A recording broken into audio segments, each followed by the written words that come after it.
Nanti bisa cek di video kita yang sebelumnya. Cuman sekarang lebih pengen mempelajari tentang bagaimana proses seseorang sembuh dari sakit dengan mesmerism. Oke. Kan ini menarik nih gitu. Oke. Kan kalau orang sakit itu kan Unis bilang bahwa pasti ada sesuatu yang nggak beres dari energinya kan. Iya. Nah berarti energinya diberesin, habis energinya diberesin, dikalibrasi, emosinya beres. Nah step dari sakit menuju sembuh dalam perspektif mesmerism itu kayak apa sih? Oke, jadi gini. Pas berarti sebelum kita mulai nggak tahu bro kita mau ngobrol apa tadi? Nggak tahu sih, ya itu ngalir aja. Nah, saya muncul sih sebenarnya di hati bro. Ya. Jadi kayaknya seru ya kalau bahas testimoni seseorang yang sudah diterapi gitu. Taunya Kang Abu menyampaikan proses kesembuhan manusia dari segi keenergian.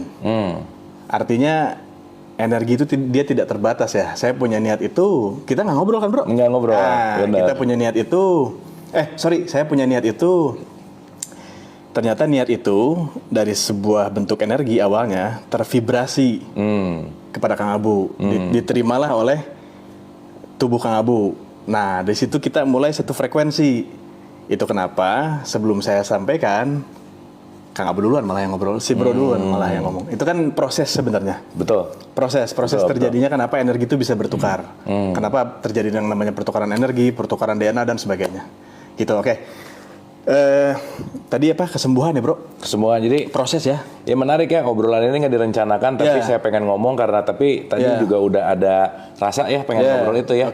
Nah itu mungkin sinkronitas nih. Sinkronitas. Oke, gitu. Itu proses energi berjalan tuh. Nah ini dari sakit menuju sembuh. Kesembuhan, oke. Prosesnya gimana sih? Prosesnya begini, jadi pada dasarnya basicnya bro ya. Orang yang sakit ya atau yang posisinya tidak sehat ya, baik secara fisik maupun non fisik, medis non medis gitu. Itu tuh seperti yang sudah dibahas di sebelum-sebelumnya, itu sudah pasti ada area-area tubuh yang energinya tuh terganggu getarannya. Kayak ibarat apa ya? Ibarat kalau di jalan raya itu ada sebuah angkot ngetem bro. Nah ada angkot ngetem sehingga jadi macet. Oke. Nah itu kan sebenarnya simpelnya angkotnya tinggal suruh jalan aja. Nanti sehingga si perputarannya dia akan kembali berjalan gitu. Jadi sakit gara-gara sering naik angkot ya? Sering naik angkot. Sering naik angkot. Aduh orang pakai mobil saya naik angkot gitu. Jadi stres. Jadi kalau angkot ngetem berarti si alur jalan akhirnya jadi mampet. Nah, penyebab ngetemnya apa sih? Nah, ini menarik. Penyebab ngetem tuh yang paling besar itu emosi. Emosi negatif. Yang ditimbulkan dari trauma masa kecil, sehingga trauma ini berkembang menjadi archetype ya, arketipe ya teman-teman ya. Unis kayaknya perlu ngejelasin dulu deh arketipe dalam perspektif ini. Simpel aja ya. Arketipe itu sebenarnya emosi yang tersembunyi di balik emosi. Jadi lebih dalam lagi. Emosi yang tersembunyi. Ada emosi lagi di dalamnya. Udah sama emosi, ada emosi lagi di dalamnya, itu arketipe. Makanya terbentuklah si kepribadian manusia maksudnya. Soalnya kalau dalam perspektif Carl Gustav Jung, arketipe itu at least ada 4. Ada anima animus. Persona. Topeng, shadow, sama wisdom. Jadi setiap orang pasti punya wisdom, setiap orang pasti punya shadow, punya topeng, pasti punya anima animus. Anima animus tuh maskulin, feminin. Jadi dalam perspektif ini berarti satu emosi di belakang emosi. Wah, edan oge-nya. Di emosi aja susah untuk diketahui. Ini background emosi. Dan semua pasti terjadinya di usia sebelum kandungan, usia kandungan 0 sampai 5 tahun dan 6 sampai 17. Jadi si arketipe itu diinstal dari luar. Ya, awalnya dari luar. Bawa memori orang tua. Berarti kan kita punya arketipe buruk. Ya, betul. Kalau kita ngomongin buruk, yang diinstal oleh orang tua dan lingkungan. Betul sekali, bro. Berarti orang tua dan lingkungan penyumbang penyakit. Ya bisa dikatakan begitu. Bisa dikatakan begitu. Iya. Karena kita kan membawa memori orang tua. Enggak. Penyumbang penyakit, mungkin penyumbang bibit penyakit. Ya. Tergantung kita mau men-trigger penyakit jadi lebih gede, atau kita mau healing. Gitu ya? Iya betul, itu pilihannya. Get it. Terus? Itu kenapa makanya kalau misalkan ada, contohnya anak kecil ya, mau diterapi gitu. Di bawah 17 tuh yang diterapi bukan anak kecilnya, tapi orang tuanya. Di bawah 17 belum bisa? Belum bisa. Kenapa? Belum menetas telurnya. Nanti setelah 17, 18, udah itu biasanya menetap dia. Si pembentukan teh. Arketipe? Ya. Kenapa 17, 18? Ya itu memang alamiahnya begitu. Oke. Gitu. Jadi macam-macam arketipe itu teman-teman ya. Ada. Jadi orang anak 10 tahun nggak bisa di mesmer? Nggak bisa. 10 tahun nggak bisa. Oke. Nggak bisa di mesmer. Oke. Gitu. Nggak dapet dia. Kalau mau orang tuanya. Gitu. Oke. Jadi orang bisa ngerasain sesuatu pecah tadi. Ya. Setelah 17 tahun. 17 tahun. Oke. Gitu. Jadi kalau sekarang yang ada anaknya sebelum 17, mungkin sebaiknya melakukan reprogramming ya. Reprogramming betul. Semakin sadar orang tuanya, sebelum 17, semakin dia sadar bahwa dia mau ngasih banyak trigger-trigger yang akan ngebuat si anak sakit atau enggak gitu. Iya, betul. Nice. Oke. Betul, bro. Begitu. Lanjut ya. Jadi balik ke angkot. Jadi si angkot ini sebenarnya tadi Kang Abu kan bertanya ya teman-teman, sumbatan yang terjadi itu karena apa? Udah pasti faktor emosional yang paling besar. Faktor emosional, oke. Faktor emosional, emosi negatif ya, trauma, luka batin dan sebagainya itu tuh sebenarnya faktor awalnya gitu. Sehingga terjadilah sumbatan-sumbatan tersebut yang nanti setelah 17 dan makin besar, kalau tidak diselesaikan ya dia mulai bermasalah. Mulai bermasalah di sana. Nah, simpel kesembuhannya terjadi karena apa? Karena si yang membuat macet ini tuh dia jalan gitu intinya. Dengan diterapi itu sebenarnya menyapu dan apa ya, si energi ini tuh memberikan energi kesembuhan ya maksudnya. Mendorong atau memberikan sebuah kesembuhan. Jadi supaya yang ngalanginya jalan sehingga nanti siklus perputaran 7 cakra besar manusia. Cakra tuh banyak sebenarnya teman-teman ya. Banyak sekali cakra-cakra kecil tuh banyak sekali. Cuman yang besarnya 7. Nah nanti supaya dia bisa mengalir sesuai jalurnya gitu bro. Mungkin di obrolan kali ini kita lebih bisa menyentuh sisi orang tuanya sih Nis. Betul nggak? Bagaimana sadarilah bahwa orang tua itu penyumbang emosi besar buat anaknya gitu. Iya betul. Betul nggak? Betul. Yang sekarang mungkin orang tua yang lagi menyaksikan gitu ya. Jangan-jangan setiap kata-katanya, setiap energinya, vibrasinya, itu ngebuat arketipe si anak yang semakin memplanting apa ya, nanem. Yang suatu saat nanti akan jadi emosi besar dalam penyakitnya. Betul. Tadi kalau betul bro, nanem. Nanti dia akan menjadi besar kan. Nah sama aja si 17 itu kayak kalau nanem pohon mangga ya nanti kan dia ada waktu tuh. Nanti tinggal lihat nih.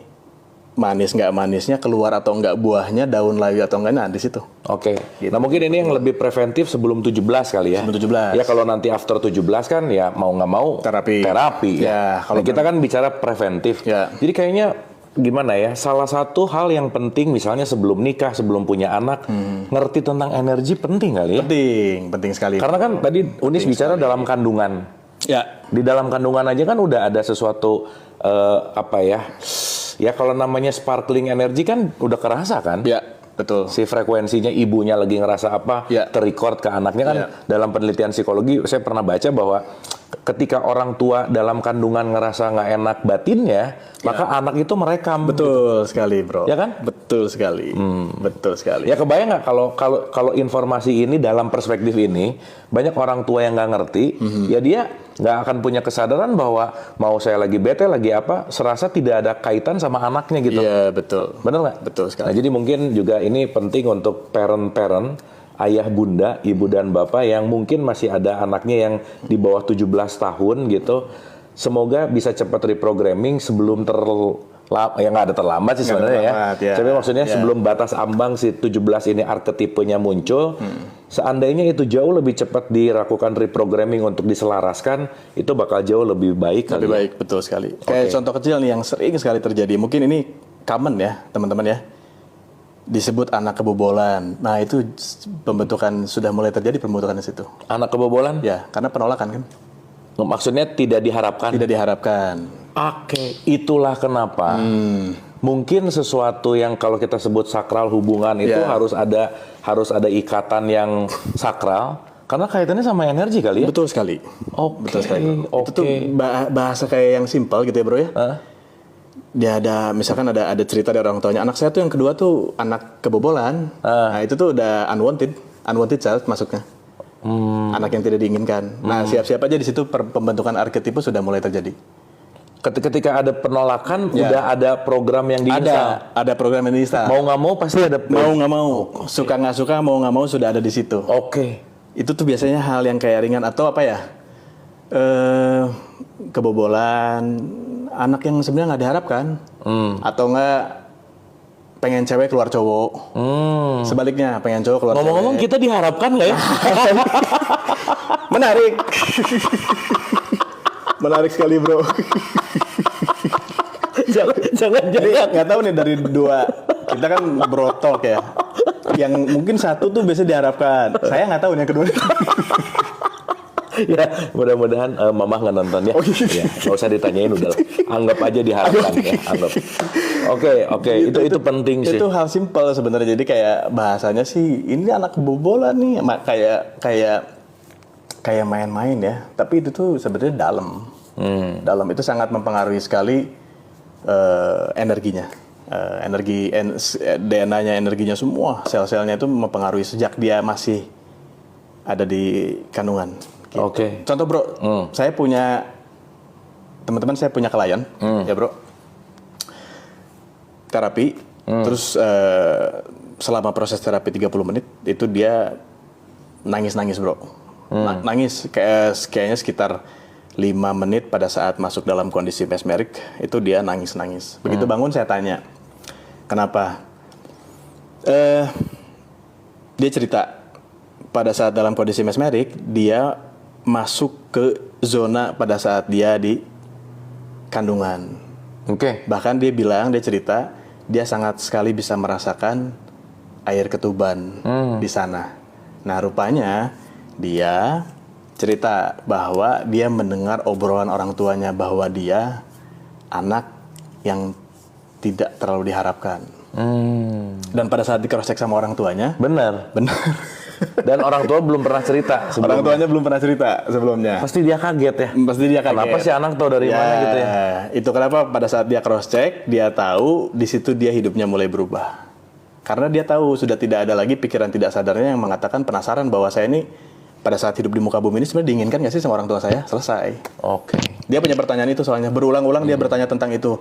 Saya tuh berguna nggak sih hidup di muka bumi ini? Terus udah gitu saya ini di mata orang tua saya tuh diinginkan nggak sih gitu? Soalnya perlakuannya benar-benar perlakuan yang mungkin bisa dikatakan timpang ya antara anak pertama, anak kedua. Ya anak pertama, anak kedua dan seterusnya lah gitu. Yang dimana mungkin kalau orang tua bicaranya kita adil gitu. Yang dimana menurut saya ya kalau kita bicara keadilan sampai kapanpun ketika kita membicarakan tentang keadilan sampai kapanpun tidak akan pernah adil. Benar sih. Karena keadilan itu pada akhirnya adalah sesuai kebutuhannya masing-masing. Gitu ya menurut saya ya teman-teman ya gitu. Jadi nggak ada tuh maksudnya bukan nggak ada ya maksudnya bicara keadilan tuh nggak bisa gitu. Kayak adil menurut si A 50-50, adil menurut si B 70-30 misalnya dan seterusnya. Itu kan beda menurut si penerima keadilannya kan. Nah pada saat itu dia merasa dia tidak adil gitu. Dia tidak merasa mendapatkan sebuah perlakuan yang adil gitu dengan saudara-saudaranya. Sehingga dia bertanya itu dan dia percaya sama saya, dia ambil sesi gitu bro. Nah ketika dia tahu bahwa dia unwanted, dia tidak diinginkan, di mesmer, dia nerima. Nah itu fungsinya terapi ini di cross check kan, dari situ dia yang terima. Pada saat dia nerima, sampai saat ini hidupnya banyak yang berubah. Kehidupannya banyak yang berubah. Tapi kan ya sorry ya, ini dalam perspektif di kesadaran sekarang ya. Ya saya mau diharapkan atau enggak, kan nggak ada urusan sebenarnya. Urusan dengan apa bro? Maksudnya gini, urusan dengan kehidupan saya. Antara misalnya kamu tuh anak yang nggak diinginkan gitu. Nah ketika dalam perspektif ya maksudnya mau si mama misalnya si mama mengharapkan atau enggak ya sekarang dalam kehidupan ini ya saya hanya bertanggung jawab terhadap hidup saya. Benar nggak? Itu sisi kesadaran. Oh sisi kesadaran. Kalau nggak sadar ya bisa jadi konflik. Bisa jadi konflik. Karena sejak kecil saja sudah terjadi si perbandingan itu sudah terjadi. Sejak kecil sudah terjadi apapun ya misalkan kayak contoh nih, abangnya dikasih 70, adanya dikasih 30 dengan bahasa, padahal beda setahun misalkan ya, setahun 2 tahun lah bedanya. Mungkin kalau bedanya agak jauh, itu ya beda cerita ya, gitu. Itu masih kita masih bisa kaji lah dalam apa ya, dalam sudut pandang yang luas gitu. Nggak tiba-tiba juga pas abangnya usia 30 tahun, lalu dibeliin motor Harley gitu ya bro, tiba-tiba gitu. Adiknya yang 7 tahun minta juga, yang nggak mungkin dibeliin juga sih yang 7 tahun mah. Karena kan belum kepantasannya beda-beda. Itu mungkin itu sama dengan pada saat Tuhan memberikan kepantasan kepada manusia ya, rezekinya gitu. Jadi pantaskah gitu kan. Tapi jadi lebih menarik nih kalau jadi ngobrolin gini bahwa siapapun yang menyaksikan ini gitu ya. Sebisa mungkin kita belajar untuk melepaskan apapun antara kita dengan orang tua. Benar nggak? Karena udah terjadi. Sekarang kita mau mengungkit-ungkit bahwa orang tua saya begini, orang tua saya begitu, itu hanya ke masa lalu, betul nggak? Betul. Tapi mungkin sekarang concern yang lebih penting adalah antara aku saat ini dan aku ke depan. Belajarlah dari orang tua kita, yang ketika mereka banyak ngasih virus, ya kita jangan dong, bener nggak? Bener. Tapi menarik bro kalau bahas ini. Nah ini nih, aduh, enak bro jadi ngalir ngobrol. Gini ya teman-teman ya, banyak mungkin common ya ini juga quotes atau apalah ya, bahwa hidup ini memang dari saat ini ke depan. Betul nggak bro? Cuman kalau terapi sama saya teman-teman justru sangat sekali butuh masa lalu. Kenapa? Karena luka itu terjadi di masa lalu. Contoh ya, mohon maaf nih teman-teman ya. Tangan di garis nih, itu saat itu dia mungkin tidak terlalu terasa, tapi beberapa saat baru terasa pedih. Nah beberapa saat ini kan sudah masa lalu. Meskipun pedihnya 5 menit kemudian ya. 5 menit ke belakang itu dia sudah masa lalu. Nah, dia hanya tutup lukanya untuk agar seolah-olah tidak terlihat. Seolah-olah ya bro. Punten ya bro ya. Seolah-olah, mohon maaf ya teman-teman ya. Suatu hari tiba-tiba sakit atau nyut-nyutan atau tiba-tiba ada terasa nggak nyaman dan sebagainya. Apa yang harus dilakukan? Yang dilakukan adalah datang. Kalau bisa sendiri dibuka sendiri, obatin sendiri, selesai gitu ya. Tapi kalau misalkan rasanya kok saya butuh orang yang bantuin untuk bukanya gitu, berarti carilah pertolongan gitu ya. Nah datang ke pertolongan pun sama, akan dibuka plesternya, akan disiram, pasti rasanya pedih. Itu sama pada saat kita membereskan emosi di masa lalu, emang rasanya pedih. Tapi nanti dari situ pasti hidupnya berubah. Kenapa? Karena kita saat ini itu pembentukan kita yang masa lalu. Pasti. Tapi jadi ada analogi gini nih. Kalau kita ngerasa bahwa ada orang lain jahat ke kita, sebetulnya orang lain hanyalah sinyal yang sedang ngasih tahu bahwa ada luka di sini.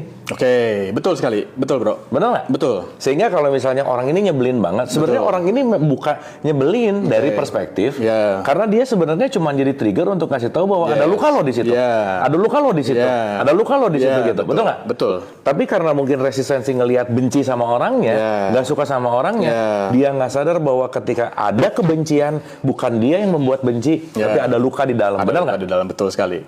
Cerminan. Itu kenapa kalau terapi sama saya butuh masa lalu untuk dipulihkan. Gitu. Kenapa? Karena nah ini masuk lagi ya, sangkut pautnya dengan pikiran tidak sadar manusia. Kalau di dunia keenergian, terapi sama saya itu kita mainnya di pikiran tidak sadar kan. Lebih dalam dari pikiran bawah sadar.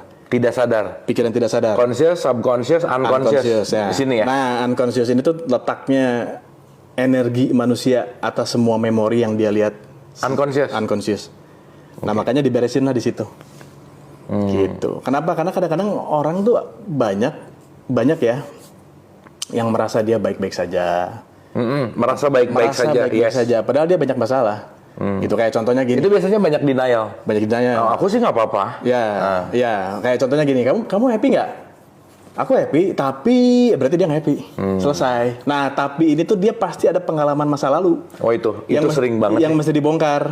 Ada apa nih sebenarnya? Bisa jadi lagi kecil nih, dia contohnya ya, dia nggak pernah didengar sama orang tuanya, dia nggak pernah dipercaya sama orang tuanya, dia nggak pernah diapresiasi sama orang tuanya. Ini contoh kecil lagi ya, anaknya datang bawa hasil ulangannya, nilainya 9. Begitu datang diliatin sama anaknya, sama orang tuanya, orang tuanya bilang gini sama anaknya, "Nak, kamu tuh bisa 10 harusnya." Itu dalam. Nggak kerasa itu kayak simple, kayak seolah-olah memotivasi untuk dia bisa dapat 10. Tapi sebenarnya dia tuh lagi mendapatkan sebuah trauma sebetulnya, nggak kerasa. Tapi nggak tahu kenapa ya, mungkin udah jadi habit sih. Yeah. Orang tua tuh selalu ngelihat salahnya dulu. Yeah. Contoh ya. Yeah. Kamu ulangan salah berapa? Oke. Jarang loh. Yeah, jarang. Kamu bener berapa? Oke. Ya, bener. Betul. Sehingga ada aspek-aspek yang dilihatnya tuh kurangnya terus. Betul sekali. Apresiasi untuk melihat benarnya, tidak ada. Apresiasi untuk melihat suksesnya. Betul. Ngelihat 9 tadi bisa, kamu tuh bisa 10. Di satu sisi nggak puas. Ya, setuju bro. Udah 10 dapat nih ya, diam juga. Dia paling apa? Nah ini kamu udah 10 kan, satu mata kuliah ya bro ya? Mata pelajaran. Atau mata pelajaran. Yang lain dong. Betapa berat si anak sejak kecil tuh dia sudah diberikan apa ya? Dia udah tidak dipercaya oleh orang tuanya. Nah itu tuh pembentukan sebuah trauma. Si orang tuanya juga kayaknya dapat gitu dari orang tuanya. Ya biasanya memang lungsuran dan turunan. Begitu. Karena memang ada yang secara tidak sengaja, itu yang disebut dengan turunan karma. Kalau kita bahas karma panjang bro. Oke. Next lah bro ya. Itu turunan karma, turunan DNA, turunan energi itu semua ke sana.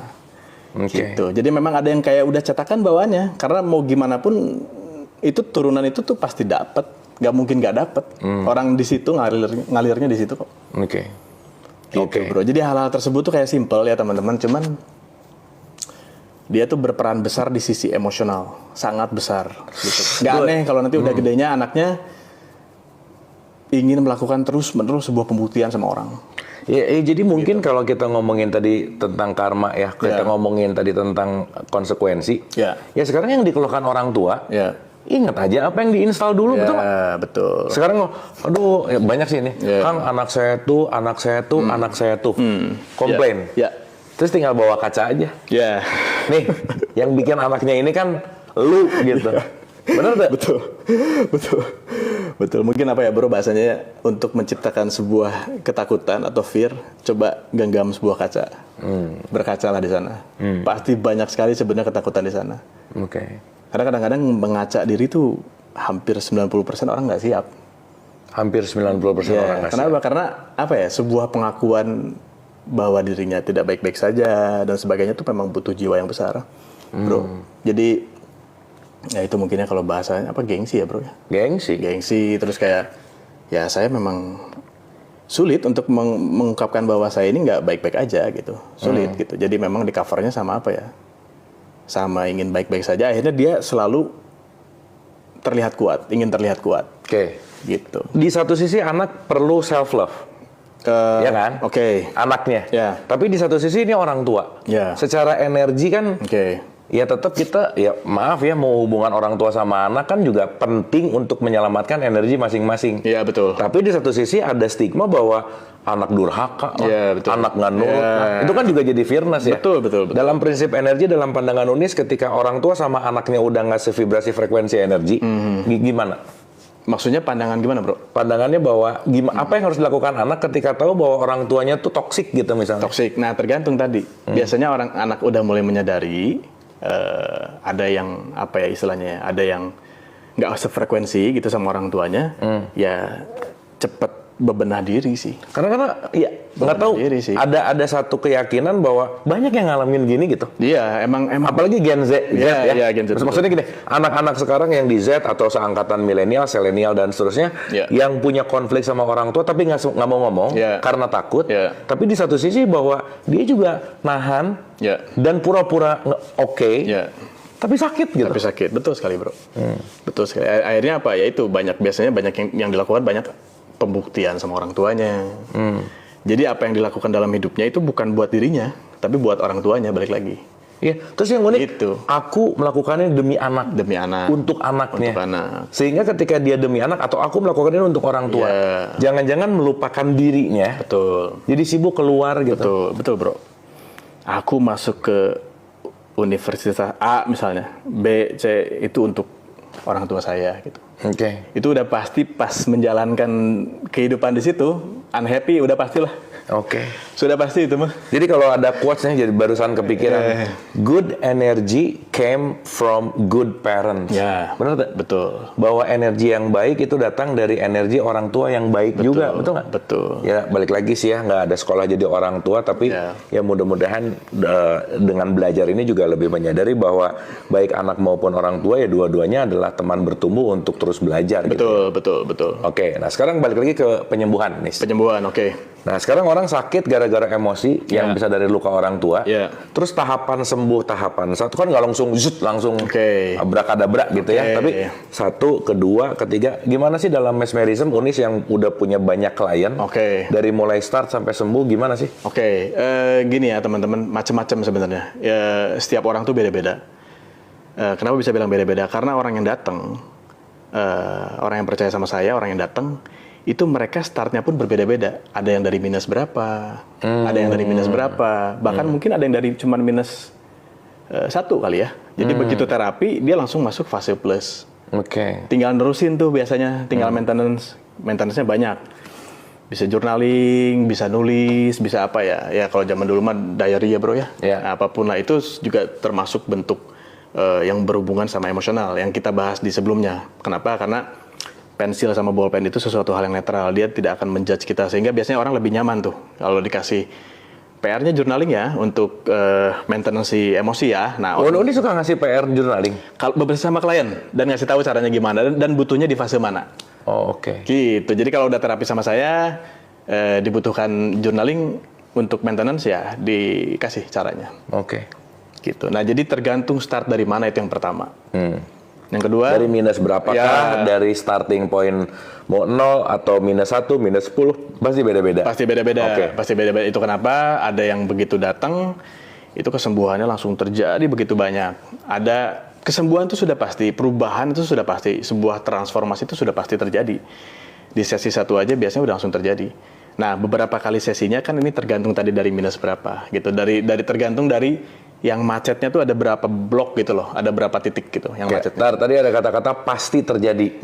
Nah, ini kan ngomong pasti terjadi berarti berdasarkan pengalaman. Pengalaman, betul sekali. Apa yang ngebuat kata pasti itu apa? Yang membuat kata pasti adalah ketika di terapi, biasanya 1 hari atau bahkan hari itu juga klien tuh langsung ngasih testimoni. Selesai bro, jadi bukti nyata. Nggak, gini. Mungkin orang yang mau diterapi emang bener-bener udah surrender kali ya? Betul, itu yang, ya pasrah. Bener nggak? Ya betul. Udah bener-bener pasrah, udah nggak tahu lagi, pokoknya udah deh gitu. Dan dengan kepasrahan itu mungkin dia bisa ketemu orang yang dipercaya. Maksimal. Salah satunya Unis sebagai dalam tanda petik sosok yang dipercaya saat itu. Unis melakukan terapi. Dan tingkat surrender dia mungkin yang bisa langsung switching menuju kepada perubahan kali ya. Betul sekali. Yang kayak kita bahas bro, surrender, niat, keinginan itu sudah 50% ya gerbang kesembuhan terjadi di sana. Kecuali kan kalau ada orang yang datang ke Unis dipaksa sama orang tuanya. Nah, pernah ada beberapa. Itu tetap works. Kenapa tetap works? Karena kita main di jalur energi. Cuman memang beda aja sih. Sama orang yang benar-benar mau itu beda. Gitu. Contohnya ya bro, ini balik cerita tentang klien ya. Ada klien baru-baru ini sekitar baru sebulan lah. Itu sedang dalam proses tahap mengkonsumsi obat, gitu ya, dikasih obat, ya sebuah obat penenang. Dia datang, dia percaya dan dia terapi. Setelah terapi sekitar 3-4 hari itu ada report bro, testimoni ya, bahwa yang memberikan obat sudah mengurangi dosisnya sampai setengah obat. Ini di pengobatan pengobatan kedokteran gitu? Kedokteran lewat apa ya kemarin ya kalau nggak salah psikiatri betul, lewat psikiatri. Nah menurut si psikiatrinya itu obatnya langsung sudah dikurangi dosisnya setengahnya, nggak ada. Dan dia sebelumnya dari jauh-jauh hari itu sudah vonisnya adalah Alzheimer ya, yang agak lupa. Nah, baru-baru kemarin tuh udah ngambil sesi kedua. Dengar dari saudaranya yang ngambil sesi juga, masih siblingsnya gitu ya, masih saudaranya lah ya. Yang sebelumnya sudah dikurangin si dosisnya, sekarang katanya sudah bisa nyetir. Udah bisa nyetir. Artinya banyak sekali gelombang otaknya yang sudah terjadi regenerasi ya. Recovery-nya udah banyak di sana. Nah, itu tuh jalur energi itu seperti itu. Oke. Gitu. Jadi sesuatu hal sebelumnya ada yang menyumbat, lalu terapi. Nah, di situ tuh aliran energinya mau tidak mau, suka tidak suka, aliran energinya mau dibenahi.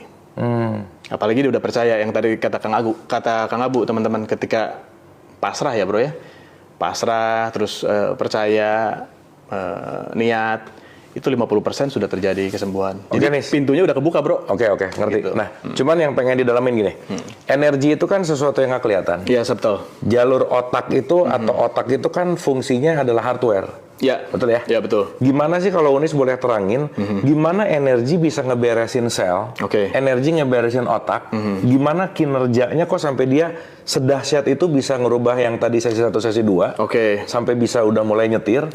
Apa sih yang terjadi dari energi sampai kepada penyembuhan fisik gitu? Simpelnya gini, energi itu kan subtle ya. Subtle tuh halus ya, yes. Udah gitu dia memang nggak kelihatan kan. Nah, tubuh kita yang kelihatan pun sama energi. Selesai bro, energi ketemu sama energi.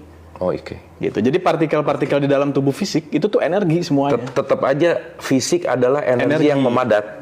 Yang memadat, betul sekali. Gitu. Jadi dari sana ada dorongan, sehingga ada yang namanya apa ya? Terjadilah si proses kesembuhan tersebut ya, gitu. Jadi ada sebuah respon energi dari luar yang diinstal gitu ya di beberapa titik tubuh manusia pada saat terapi. Nah, nanti energi tersebut akan bekerja dengan sendirinya. Gitu. Karena kita pakai pikiran tidak sadar, nanti si tubuh itu secara medis dan non medis atau fisik non fisik itu dia akan mengetahui titik-titik mana saja yang dia akan melakukan perbaikan. Otomatis gitu. Oke. Nah, terus dari kesembuhan tadi nih, ada nggak yang nggak sembuh sama sekali? Atau gini? Ada nggak yang nggak berdampak sama sekali? Begitu datang trauma, apa sih mesmer? Kayaknya nggak working. Kayak di kelas di meditasi misalnya ya. Meditasi mah nggak berfungsi juga buat saya gitu. Kenapa? Karena saya nggak dapat efek dan rasa manfaatnya gitu. Saya cuma ngeluarin duit aja nih gede untuk ikutan kelas meditasi gitu. Gimana? Sejauh ini seperti yang di podcast 2 sebelumnya berarti ya bro ya? Cuma 1 orang yang tidak terjadi si kesembuhan tersebut. Unis kira-kira kalau dihitung-hitung udah berapa pasien? Waduh, ratusan kepala sih bro. Ratusan kepala sih. Udah ratusan kepala. Karena start dari 2016 kan ya teman-teman. Sampai sekarang ya udah ratusan kepala sih. Yang mengulang untuk maintenance, yang masih dia udah ngerasa nih enak. Terus dia lanjut terus karena ya itu si lapisan emosi itu kan dia berlayer dia kan. Jadi banyak layernya. Tapi itu jadi ngebuat ketergantungan nggak? Tergantung sih bro ya. Kalau misalkan dia memang ada juga yang memang udah kayak 3 sesi dia udah ngerasa dia report, dia bilang everything is okay, terus udah gitu dia bilang respon saya sekarang berubah terhadap dunia, terhadap kehidupan tuh benar-benar berubah. Dan maksudnya gini, ya, sorry ya kita ngomongin sekarang dunia ya persilatan yang agak chaos gitu ya. Banyak guru yang ngikat muridnya supaya dia ikut ke gurunya terus gitu misalnya. Tapi kan maksudnya ya, ngerti. Paham ya? Paham. Nah, gimana kejadiannya kalau terapi sama saya begini teman-teman, saya terapi orang sekali 1 sesi ya, itu 2 minggu sampai 1 bulan dipantau tuh progres perkembangannya gimana. Nah, dia mau ke sesi keduanya itu terserah dia. Pada akhirnya dia sendiri yang datang. Kenapa? Pasti ada sesuatu. Gini bro, si bro senang Starbucks, datang lagi nggak? Selesai, udah itu aja. Selama itu brand gitu ya. Brand, selama itu memang saya suka, saya bermanfaat. Mungkin si kopi itu menemani saya atau apapun lah ya, atau memang menghilangkan. Misalnya, alhamdulillah teman-teman sejauh ini orang habis sesi 1 biasanya dia langsung merasakan sebuah perubahan yang signifikan. Tapi ini gitu. Mungkin ya ini mah ide aja ya. Ya. Kan saya punya teman dokter Rama psikiatri. Mungkin ya akan lebih keren kalau dibikin satu research bahwa sudut pandang psikiatri dan mesmerism dalam kesinambungan penyembuhan mental gitu. Itu menarik sih. Iya, bisa bro. Maksudnya discuss gitu dan gimana sih dari sisi sudut pandang psikiatri yang kan tubuh fisik juga perlu obat misalnya. Ya kan? Si mental juga perlu diobatin gitu. Maksudnya supaya alignment antara medik dan non medik gitu misalkan gitu kan. Toh pada akhirnya kan yang dibutuhkan adalah bagaimana kenyamanan dan kesembuhan kan. Oke, yaitu just an idea aja sih. Boleh, bisa. Yang menarik kayaknya kalau diobrolin dalam bentuk forum serius gitu. Bagaimana psikiatri ketemu mesmerism gitu misalnya. Kan asik nih. Iya. Ntar saya jadi jembatan ya. Jadi jembatan, oke. Mungkin benang merahnya melalui sesuatu hal yang terlihat ya, obat gitu. Satu lagi melalui sesuatu hal yang tidak terlihat gitu kan. Tapi dua-duanya memang mengarah kepada kesembuhan gitu kan. Ya maksudnya kalau kita terbuka atas segala sesuatu gitu ya. Dan toh juga ada buktinya. Ataupun mungkin masih ada dalam perdebatan sains misalnya kan. Itu kan terjadi lah ya. Sekarang kan banyak terjadi lah ya. Betul. Oke. Begitu. Itulah proses kesembuhan, bro. Penyakit paling parah yang Unis bisa tahu atau ceritain dari misalnya parah banget stadium 4 sampai benar-benar bisa lari lagi gitu misalnya. Oke. Apa? Ini salah satunya Alzheimer ini. Oh, oke. Gitu. Sesi kedua dia sudah bisa nyetir mobil. Sesi satu dia tidurnya teratur. Itu berapa lama dari sesi 1, sesi 2 dari dia minus sampai ke equilibrium 0 sampai positif berapa lama? Sesi 1 2 minggu dia langsung ambil sesi kedua. Sesi 1 2 minggu sesi kedua. Emang setiap sesi harus ada jarak berapa lama? Itu tergantung klien. Jadi nggak bisa dipatok harus berapa lama. 2 hari sekali juga boleh? Boleh. Misal contoh ya, ada klien yang mau terbang, takut terbang misalnya. Terbangnya 4 hari dari hari ini misalnya. Nah itu bisa tiap hari. Kalau takut mantan gimana? Atau takut jomblo gitu ya? Si mantan. Bisa ya? Bisa. Okay. Itu mah kayaknya setiap sejam sekali. Oh bisa jadi. Supaya cepet bro. Itu dibuka layanan itu bagus tuh. Menghilangkan trauma jomblo. Menghilangkan trauma mantan. Wah menarik bro. Ini bahas lagi klien ya. Ini kita bahas testimoni nggak jadi masalah kan ya? Nggak jadi masalah. Ini semua testimoninya ada di sini sih. Ada cuman memang nggak pernah diposting aja. Orangnya ambil sesi 1. Dia datang ambil sesi 1, dia mengeluh salah satu keluhannya ya. Dia banyak mengeluh. Maksudnya mengeluh di sini adalah masalah. Dia menceritakan masalah dia. Nah, salah satu masalahnya adalah dia punya seorang pasangan tetapi kondisinya tidak jelas dan dia sulit untuk lepas dari pasangan ini. Tidak jelas tuh PHP maksudnya? Macam-macam, bisa PHP, udah gitu kayak apa ya? Contohnya apa bro ya? Posesif nggak jelas, padahal statusnya udah hampir nggak jelas juga gitu. Nah dia datang dia terapi salah satunya masalah yang dia sampaikan tentang ini.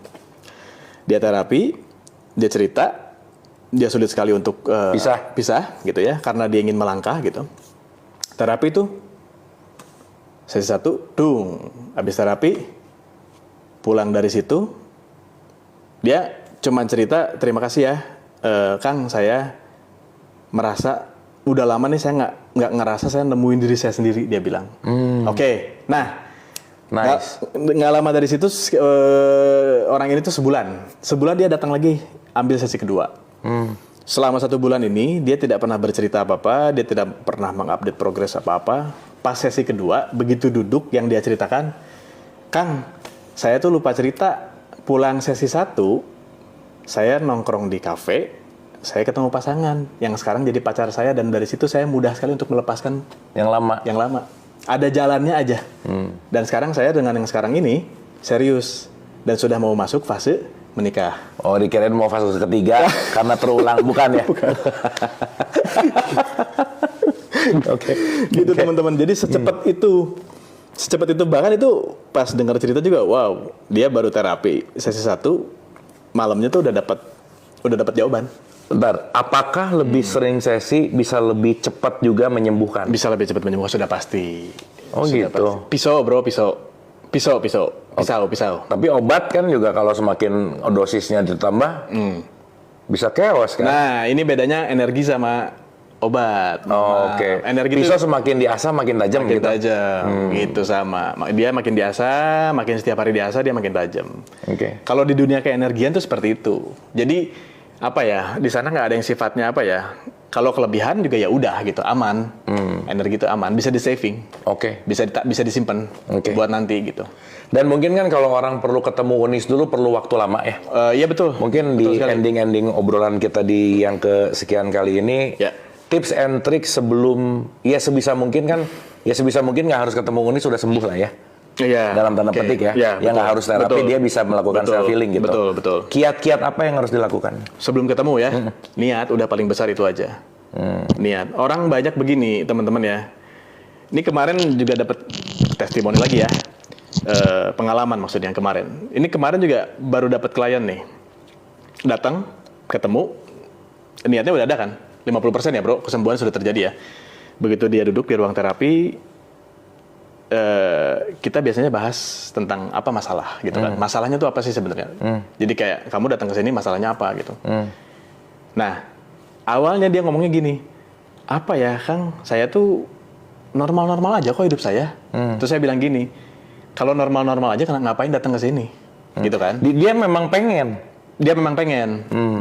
Tapi nggak tahu ada apa ya. Nggak tahu ada apa. Okay. Nah, itu dicolek dikit, keluar semua. Jadi entah kenapa tuh ya, magical kali ya bro, secara magical lah ya. Itu orang kalau udah duduk di tempat terapi, begitu ketemu, itu yang sebelumnya dia tuh mungkin bisa dikatakan apa ya, dia lupa masalahnya apa dan sebagainya. Itu entah kenapa keluar dengan sendirinya. Itu secara ngobrol gitu ya, secara kayak wawancara lah, kayak emotional digging gitu. Nanti diberesinnya ya di part dalam kondisi mesmerik gitu, dalam berbaring gitu. Itu di situ penyelesaiannya di situ. Jadi orang tuh pasti cerita dengan sendirinya, meskipun sekarang yang penting niat aja pokoknya nomor satu mah. Begitu niatnya udah ada, itu udah pasti nanti si pikiran bawah sadar tuh jadinya cooperation ya. Kalau lagi mesmer bisa live nggak? Lagi bisa aja sih. Kalau si kliennya mau ya? Kalau kliennya mau, betul sekali. Kalau kliennya mau ditampilkan dan sebagainya itu bisa aja. Menarik nih kalau misalnya untuk pelajaran ya. Untuk pelajaran di Mesmer live gitu. Orang bisa nonton, kita bisa interview juga. Rasanya before gimana, after gimana gitu. Kan itu sesuatu yang mungkin menguatkan gitu ya. Itu jika kliennya berkenan ya. Karena kan di sini kita buka berangkas. Sebenarnya ya, maksudnya klien yang benar-benar siap di open public kayak maksudnya itu bisa disamarkan namanya mawar misalnya. Atau di sini nanti pakai burem-burem. Bisa. Gitu, jadi macam-macam lah, banyak. Itu biasanya tuh apa ya, terapi itu juga kan salah satunya buat nge-break sebuah pola. Pola yang tidak enak ya. Pola ya kalau kita bicara universal law itu ada law of cycle, law of pattern, nah disitulah itu di break itu, gitu. supaya tidak terjadi pindah track gitu teman-teman. Kalau misalkan asalnya kita hidup itu harus menggoes sepeda agar dia tetap maju, kita harus menggoes kita. Nah, cuman kan ini kemana dulu ngegoes ini? Bisa tiba-tiba bro nyampe ujung tuh jurang gitu. Nah, pindah tracknya ke sini gitu. Abis terapi teh ngebut tapi tidak ada arah. Betul nggak? Nggak jelas juga. Nggak jelas juga akhirnya. Mungkin law of apa tadi? Cycle ya. Law of pattern mungkin kita bisa bahas di pertemuan yang akan datang. Anyway, pelajaran hari ini adalah semoga kita tidak jadi orang tua yang jahat, tidak jadi orang tua yang memberikan energi, di mana energi itu yang melukai, dan luka itu nanti yang akan menjadi trigger penyakit-penyakit yang mungkin kita nggak sengaja mengatakan hal buruk gitu ya, meng-underestimate gitu, melihat selalu kesalahannya anak, melihat bahwa dia nggak pernah puas dengan semua nilai dan seterusnya, tanpa sadar dengan egonya orang tua, dengan apa ya, kesombongan kali ya, atau apapun ya, pride, mentang-mentang saya sebagai sesuatu gitu, sehingga tanpa sadar menyakiti anak secara energi gitu. Mungkin secara fisik nggak kenapa-kenapa, tetapi mungkin dia tersiksa secara energi gitu. Mudah-mudahan mempersedikit orang tua yang jahat. Saya mau ngasih judul akhirnya gini nih. Apa bro? Berhenti jadi orang tua jahat. Oke. Karena kaitannya sama energi ternyata. Kaitan sama energi, betul sekali. Sangat sama energi. Sangat sekali. Oke, final statement sedikit. Final statement ya. Oke, mungkin apa ya? Ketika kamu hidup di muka bumi ini ingin berbuat baik, silahkan berbuat baiklah secara apa ya? Secara benar adanya gitu. Jangan ingin berbuat baik itu hanya untuk terlihat baik oleh sekitar atau orang lain. Gitu sih, bro. Ya maksudnya berhenti jadi orang tua jahat juga bukan berarti anaknya seenaknya, bukan ya? Ya, betul sekali. Tapi pada dasarnya adalah penginstalan utama tuh datang dari orang tua. Dari orang tua, betul sekali. Oke, semoga selaras energinya, good energy, vibrasi frekuensi, dan semakin lebih baik. Oke. Terima kasih. Terima kasih, teman-teman.